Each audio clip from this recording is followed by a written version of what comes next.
Breathe,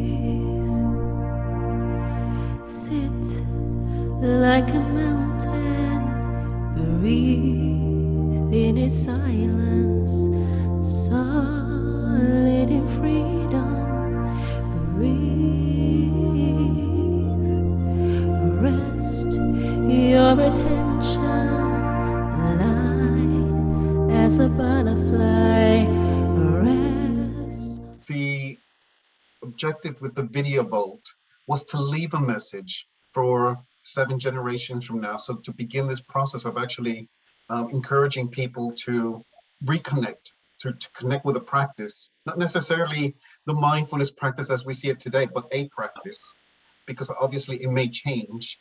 So I guess I'm asking you to really say something within 3 or 4 minutes that comes from the heart.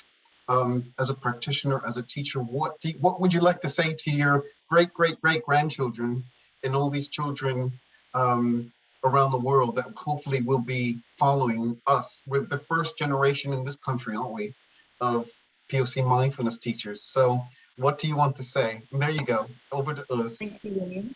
So welcome everybody, welcome from me as well. So good to see you here, see your faces, see your names, to know that you're here, know that we're here together in community.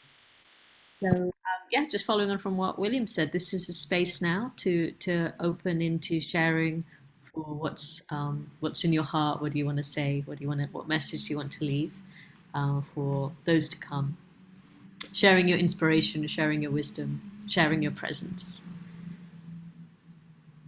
I wonder if there's anyone that would like to begin. And what I'll do is I'll just keep a gentle eye on the time. So it's about 3 minutes or so. So I'll keep an eye on that, and maybe I can just give you a little wave or something to let you know just time to begin to wrap up. Okay, would anyone like to start us off, or do we want to just start with I don't know, just pausing for a moment? Maybe we can just do that. I'm not sure what's happened before, what's been in your day before. Let me just 1 moment. I'll just find a bell. Okay, so maybe we can just pause and sit here together just for a moment and enjoying our presence, enjoying our breath. I'll just sound a bell to begin, just say a few words to support us.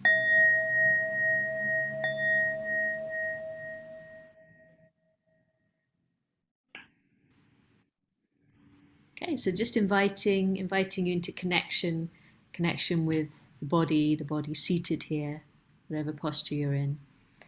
Just inviting you to find your place, to find your seat. Find that connection with the support beneath you. Whether that's the ground, the seat, wherever you are placed in this moment, just feeling that support, feeling that connection.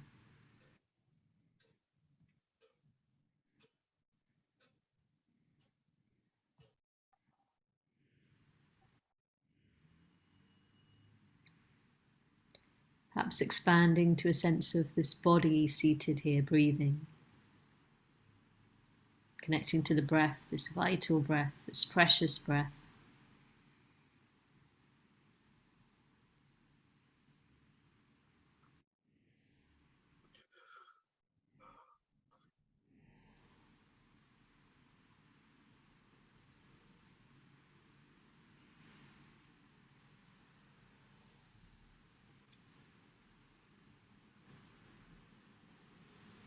Inviting you to listen to the sound of the bell.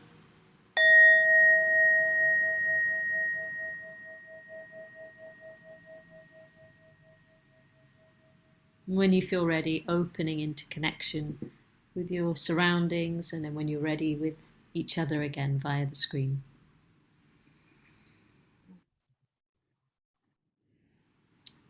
Okay, thank you everyone for being here, for sharing this space. And I wonder if there's someone that would like to begin our sharing. And when we have one of us sharing, the rest of us can also enjoy our mindful breath and just enjoy allowing the words to just fall, just to receive them, to allow them to be heard with all of our being.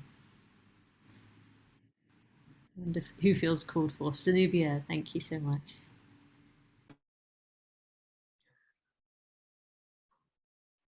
my my prayer and my vision and my commitment to the generations is that we are one. We are one now. So those generations, whatever the form of practice they're practicing, we are present with them through our commitment now. So it's a timeless connection. It all carries forward, but there is only this time, this moment.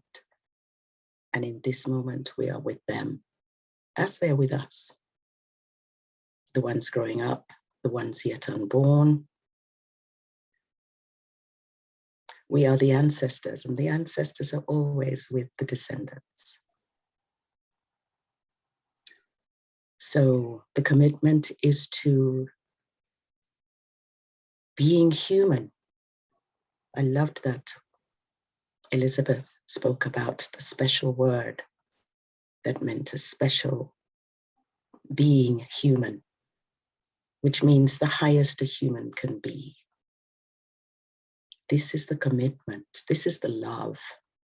This is what we intend to spread from cell to cell, atom to atom, breath to breath, unto the 7th generations and beyond. That is my prayer. That is my commitment. Thank you for listening.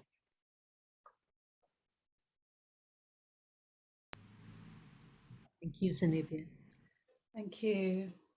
I will for the future generations that they learn and understand that not only do we have a human aspect, but we are essentially divine beings. We are an aspect of the Creator, and as a result of that, we can tap into that omniscience, that omnipresence, that all-knowing, that all-being, as the sister said, we are one, and that wisdom, but also that power that will assist and guide us through our lives. So as a practicing mindfulness and meditation teacher for about 17 years now, but I make it a daily living. It's a daily liberty. It's about inviting that peace into our lives each and every day so that we can stay anchored. Despite what's going on around us, we become the eye in the storm. And so I will for you, future generations, that you learn these techniques, these life-enhancing techniques, so that you can tap into your divine essence, your peace, your joy, your love, and that you can show that you are loving beings. And that has a profound impact on those around us, whether it's family or community, and then we can truly start to heal. And our community needs a lot of healing. So, but it starts with self. It starts with our commitment to ourselves to heal first and then to give to others as well. So thank you.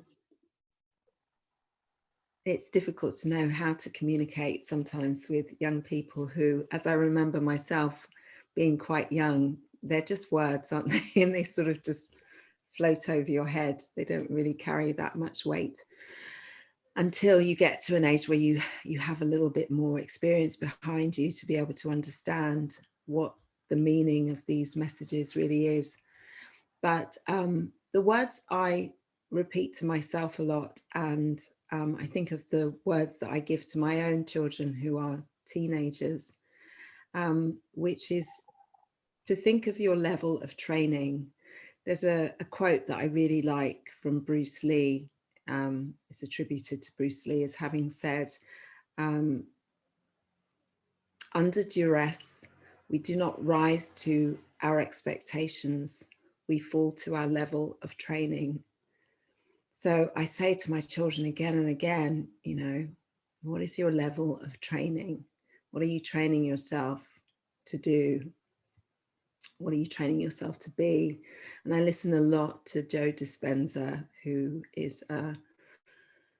talks a lot about how we can recreate, you know, and change ourselves energetically not just from physical form, using energy to create, to change the physical. And there's also a quote from him in which he says, by the time we're 35, like 95% of us is really just everything that we've memorized, that's been attributed to us, that we've taken on board, that we've decided to believe, that's been conditioned. So 95% of that is what we've just acquired, and then 5% is what we're then sort of thinking a little bit about. So I sort of remind my teenagers, so what is your conditioned response? I mean, even as much as I'd like them to listen to me, and it's frustrating when they don't, I try to remind them to think a lot about what they're doing and why. So what's your level of training? My level of training, they see from me, is doing my yoga and my meditation practice every day. And it's not 100% proof, nothing is, but that's where I fall to when times get tough. And when my daughter's biting her nails, I remind her, that's your level of training when things get tough. When my son can't sit still, that's your level of training when things get tough. So find something that is a good level of training to fall to, so that it's not that you reach for whatever it might be, a bottle or drugs, or even if it's food, but doing it without really thinking about what you're eating, whatever it's that you're doing unconsciously. And the other thing that I repeat a lot to myself now, almost in line a little bit with what Imani has just said, is I am my highest self. I am my highest self, you know, which I think is a good reminder. You know, I am not this body entirely. I am my highest self, which is that of divine, of God, of source. And when we remember that, we can step away from all those conditioned things that we acquire, or that we believe ourselves to be, or others believe that we are. So, yeah, thank you. Thank you for reminding me in the chat about what we're doing, a message for the next generation. What it really makes me think about is a couple of things. One is the Maasai greeting, which is when they greet each other. Traditionally, they would say Kasarian Ngara, and please forgive my pronunciation if I've not pronounced it right, but it means, and how are the children?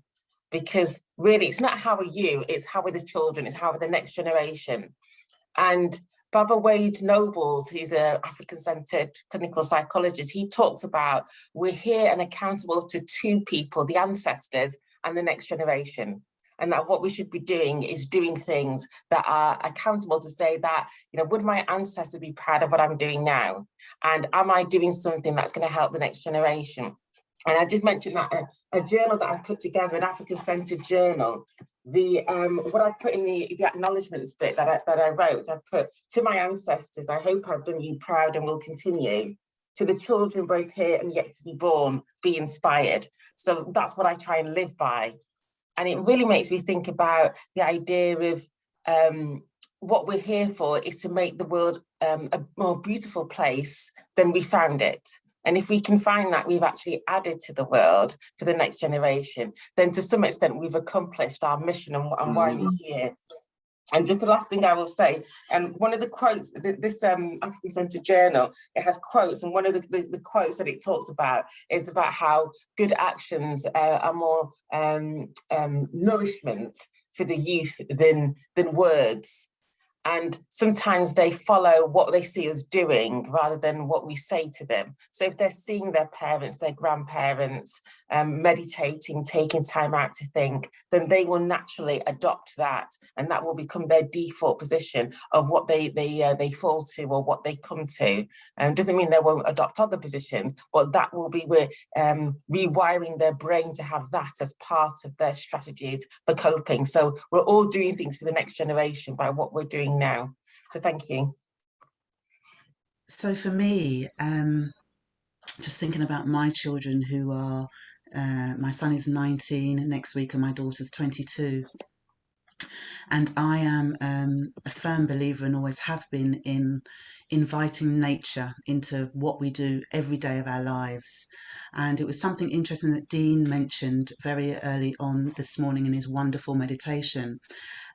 So I am, and those of you that know me know I do this a lot, I am a grounder. Some people call it forest bathing, some people call it earthing, but I ground every day, 365 days a year, also in the snow. Every day, I do not miss it. And I've done this for many, many years, and I do this with groups of women as well. But what I wanted to pick up on, what was interesting, is when my children probably used to watch me without me even realizing it when they were young. Now that they are in their early teens, those early years, I see my son and I see my daughter actually take off their shoes and socks, as I do, and connect with the earth. And it's incredible that you don't always appreciate what they take on from you. And sometimes you think, my children aren't interested, they're too young to do this. But when you see them doing it, and they're not out there doing it all the time like me, but when you see them doing it and then saying things like, Mum, I really feel that kind of earth energy connection. Like now I'm feeling a little bit teary, because it's just like, wow, this has really, energetically been feeding my children. And for me, what I would love, as I am a future ancestor, I would like to believe that that footprint that I've left, that grounding footprint where I've taken off my shoes and socks and reconnected with the earth, reconnected with Mother Earth's energy, that in 7 generations' time, my great grandchildren recognize their great grandmother's imprint and energy that has been on this earth from this time.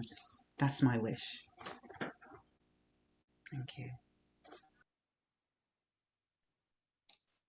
Greetings, my wonderful children of the future.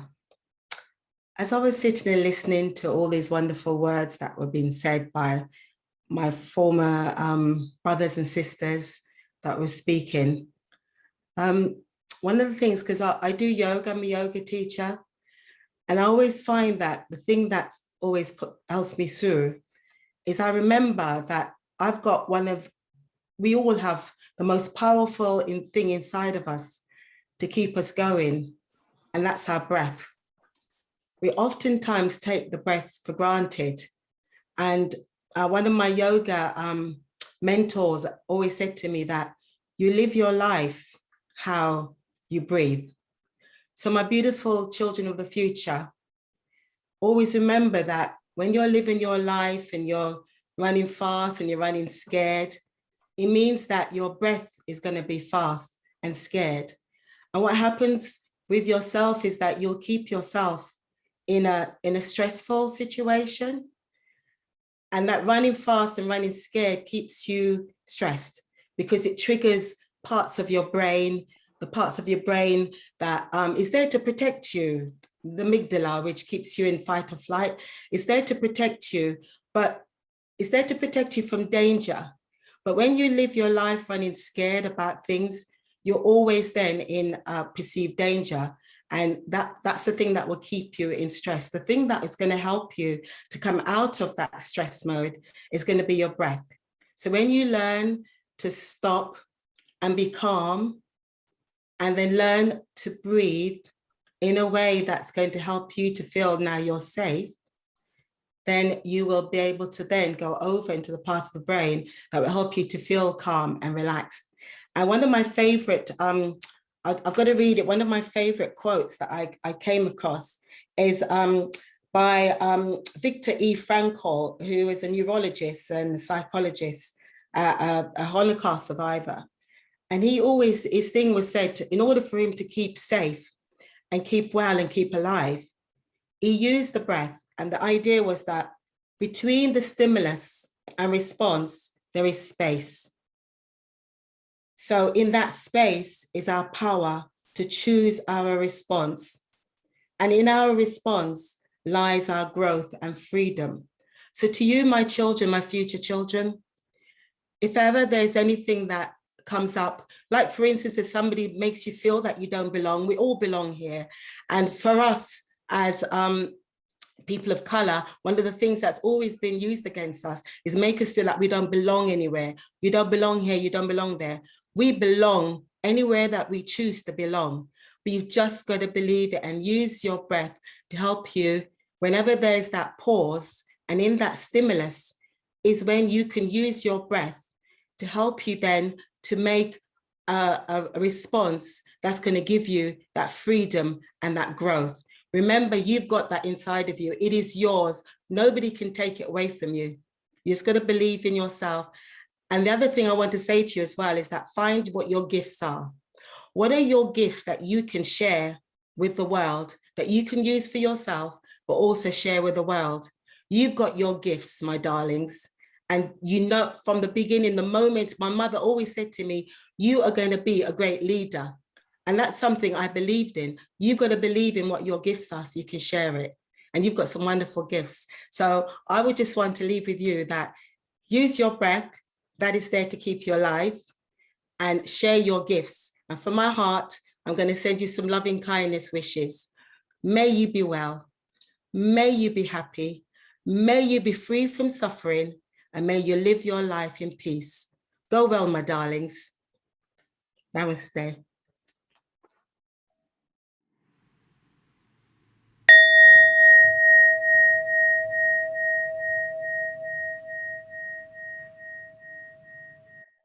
So Maya Angelou says, you will encounter many defeats in your lifespan, but you must not be defeated. And I'm thinking how many times really in this lifetime I could have died, or I could have been born, I could have been happy, I could have been one way or the other. And when I look at people around me, the displacements that a lot of our people have suffered, taken from one continent to the other, and it still goes on today. And I'd like to say to future generations that you're not alone, especially those people that are really alone in this world because of circumstances, that there is so much more to the structures and the mundane realities that we see now, that the connection to the divine is never as far as we think, and that we are never alone, that we have this inherited connection as humans to access that, and that is a precious gift. And the more we are conditioned to daily and mundane things, the more I feel this energy pulls us away. And so it's a balance between trying to exist with the flow of the clock in the here and now, and what is really beneath that. And I'm trying to synchronize and work, and it feels at times like a clash. It feels like a clash. So, and it feels like a defeat. But this morning I woke up and I looked through the quotes of Maya Angelou, and she said, you must not be defeated. And for me, knowing that wherever I am on this planet, I am connected to Mother Earth. And I read something somewhere that there are two energies in the solar system, and one of them is gravity. And that a lot of our thoughts and habits and our cycles are actually dictated by gravity. But the other force is actually light and grace. And this does come from the divine. And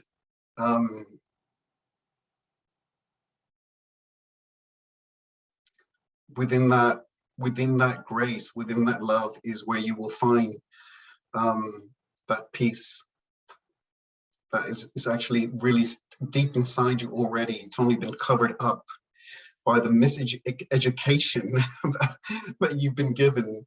And so, yes, always believing in yourself, and remember that deep connection. Thank you. Maybe I'll jump in with the message. So, children, young people of the future, hello from now. Maybe I'll show you my watch. I don't know if you'll get to see this. Can you see what that says? It says in the middle it's, and then for the time, maybe it's hard to see, but basically it's always now. So whenever I look at my watch, that's the reminder. It's now. And again, it's now, it's now, it's now. Coming home to the present moment. So one of the ways that I like to come home to the present moment is through my footsteps. So, for those of us that are, walking using our footsteps, we could do that, or we can use our breath. And something that I like to align with my footsteps or my breath are some words. I've got a whole host of different versions of this, so I'll give you a few. So one, I like to use some words from mindfulness teacher, Zen master Thich Nhat Hanh. And Thich Nhat Hanh talks about our true home being in the present moment. Yeah, there is no other. This is our true home. There's nowhere else that we are at home. This is our home, the present moment. And so Thich Nhat Hanh encourages us to come home with each moment. And we can say as we take a footstep, I have arrived. And with the next footstep, I am home. So I have arrived. I am home, in the here and in the now. So quite often this is what I do when I'm walking around or just as I'm sitting, as I'm connecting with my breath, I use these words to help me come home to my true home, to the present moment. I have arrived, I am home. Other words, another version, another iteration of my walking and breathing practice is there's a Hawaiian prayer called Ho'oponopono. And again, there are 4 elements to this. So these words are I'm sorry, please forgive me, thank you, I love you. And what's so cool is that if we practice, the more we practice, like for me, what I found is I've practiced, and now this stuff just kind of happens. It just comes to mind. So quite often, and also I'm quite good. I'm a bit like a sort of Pavlov's dog. I practice something and I respond in a certain way. So now, almost all the time when I'm on the tube, the underground platform, and I travel a lot for my work, so I'm on the platform with the tube, and just these words are in my head as I'm walking. I'm just saying, I'm sorry, please forgive me, thank you, I love you. And I don't know if I'm saying it to the earth. Sometimes I think maybe I'm saying it to the earth. I'm saying it to myself. I'm saying it to my ancestors, to you, to the descendants. So yeah, so maybe I'll leave you with that. So I'm sorry, please forgive me, thank you, I love you. So we will do this again next year at the retreat, and we will make it a tradition to do it. So you have been the first generation to do this in the UK of mindfulness teachers here in the 3rd of July 2021. So thank you, and may your prayers and good wishes really reach, including the watch. I'm just thinking what they're going to think when they see the watch in 7 generations from now. Yeah, they'll be like, whoa. But I think it's really powerful to do this and to build this tradition.